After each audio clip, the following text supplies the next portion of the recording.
So to overcome this problem, there are different strategies firms have to put in place. So that's what they said, methods to overcome the problems of entering new markets. So methods to overcome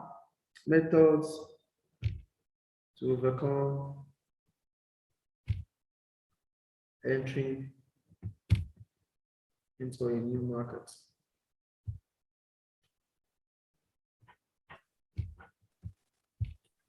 So the first thing you could do is having a joint venture.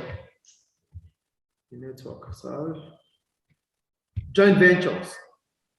So when you talk about joint ventures, say for example, McDonald's has a 50-50 joint venture with two Indian restaurant chains, Art Castle Restaurant and Connaught Plaza Restaurants. This allows the business to gain important local knowledge so that culture and customs can be adapted to enable a more successful entry into the new market. So having a joint venture means you team up with a local market. You team up with a local business. Just like how McDonald's did here with the local restaurants in India. So it teams up with them to set up a joint venture, which allows McDonald's to have the knowledge of the culture and religious belief in India. Yeah. So it allows McDonald's to adapt into their own style over there. That's using joint venture to solve the problem of lack of knowledge. Okay. Is it clear? Yeah. So this allows the business to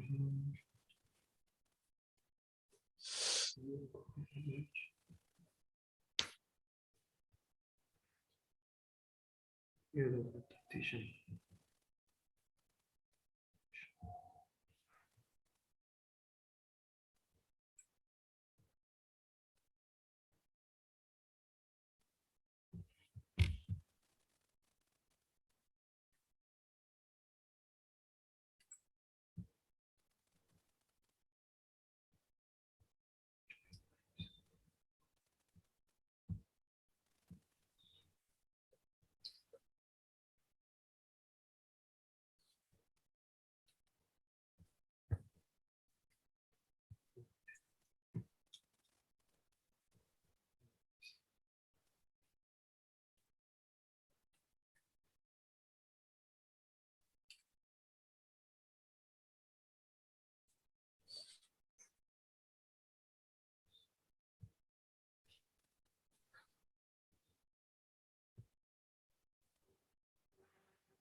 So for the joint venture, I said, this allows the business to have local knowledge and period of adaptation entering the new market without much problems. As teaming up with firms abroad helps the business entering the new market adapt easily. So it allows the new market to adapt easily. It allows the new firm entering that market to adapt easily. I think it's clear. Okay, 2, licensing. So when you get the license, what does that imply? It means you have the authority and audacity. The permission. To operate. Yeah. In that country or in whatever business you do. So they said this is where the business gives permission for another firm in the new market being entitled to produce the branded or patented products under license. This means the products do not have to be physically transported to the new market, which saves time, transport costs, and can get around trade restriction. So here, you having a business here, and me having my business abroad, and me wanting to come, I want to come here.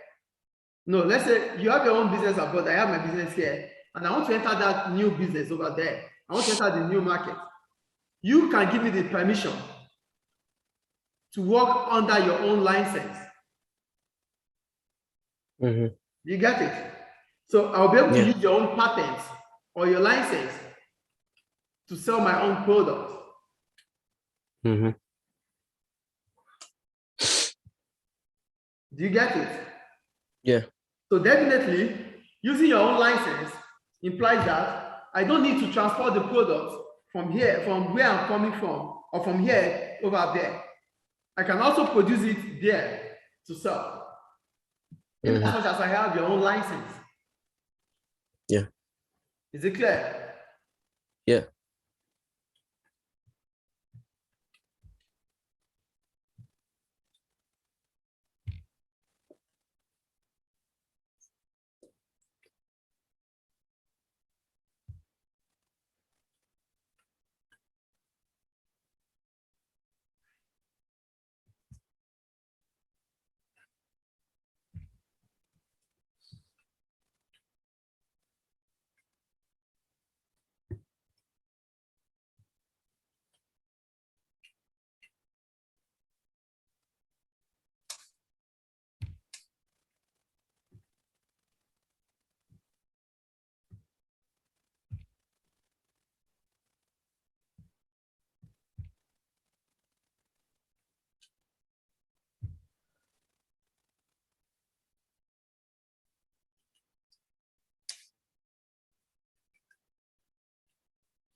The third one, international franchising.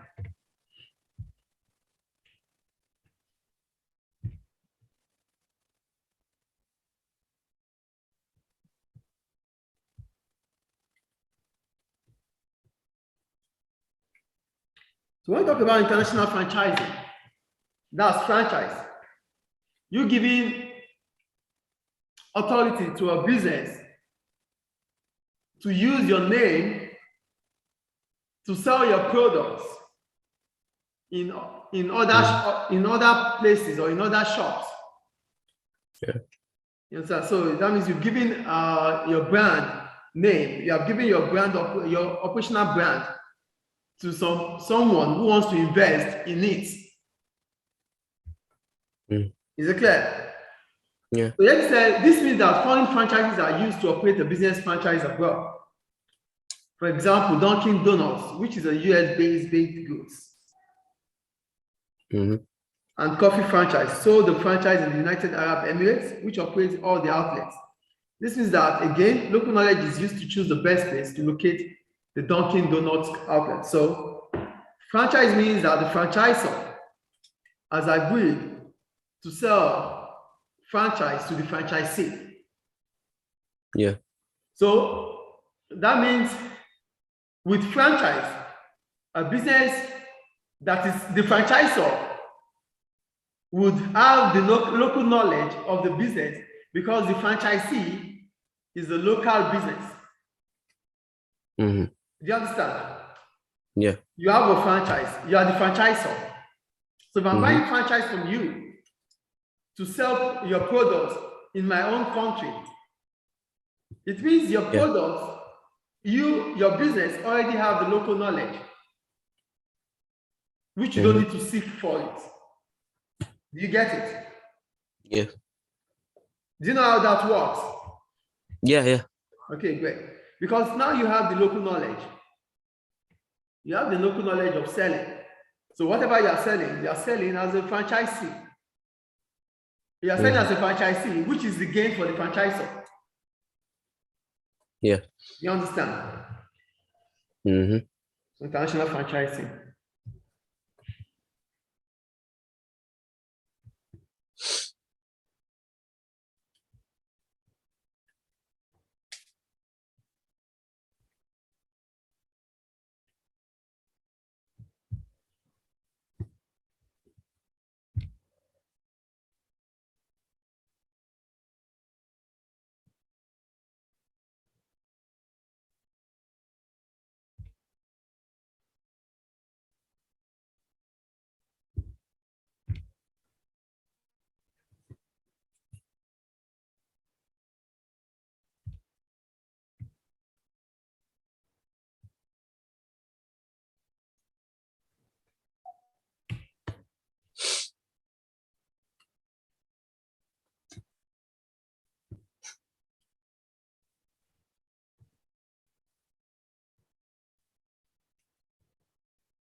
So for international franchising, I said, franchise is the brand name of a business which is given to a franchisee by the franchisor to operate under its brand.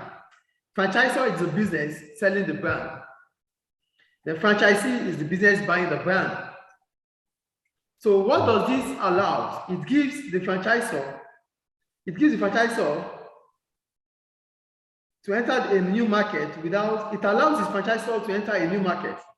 It allows the franchisor to enter a new market without the need to think, without the need of understanding the local knowledge, without the need of having the local knowledge of the market, or thinking about rules or regulation or trade restriction in that country, because your business would have gotten there without even you needing, without you having to be there, because the franchisee bought it from you, and the franchisee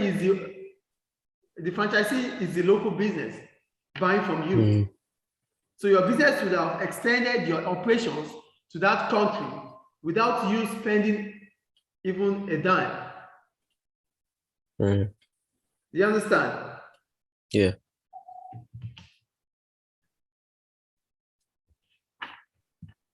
The third one, localizing existing brands.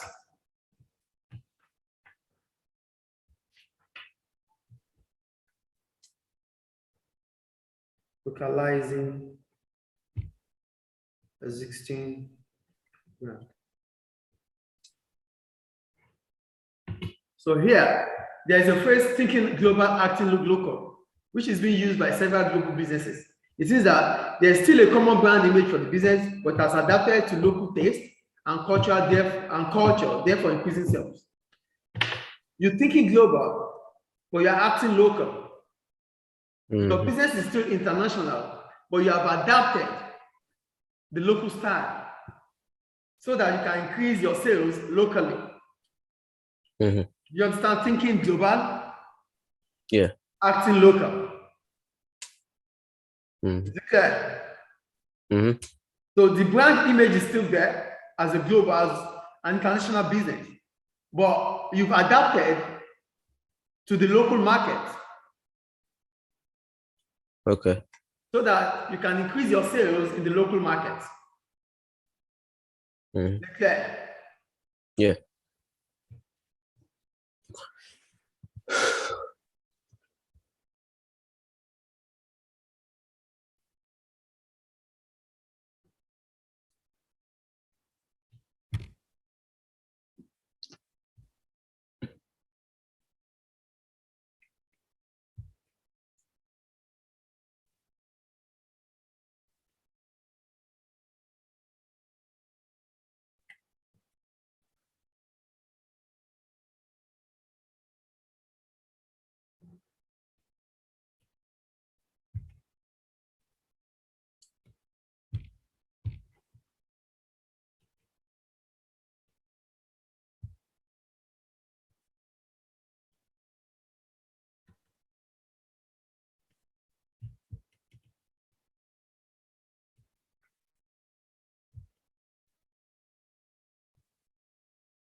Here.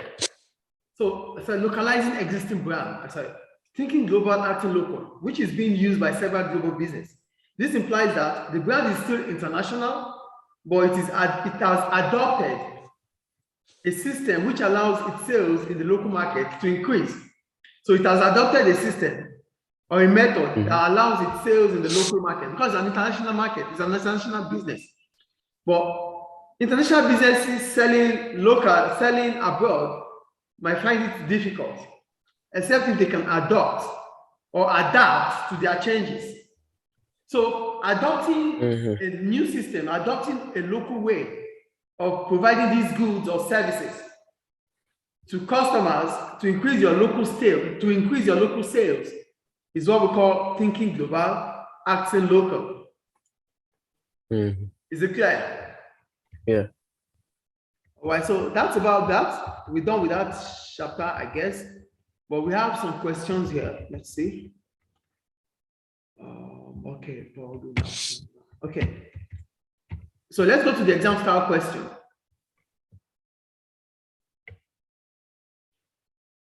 Are you with me? Yeah. Okay, so try and do it. Let's see where you can end up with. I'm with you here, okay? Mhm. But if you have any questions, just ask me immediately.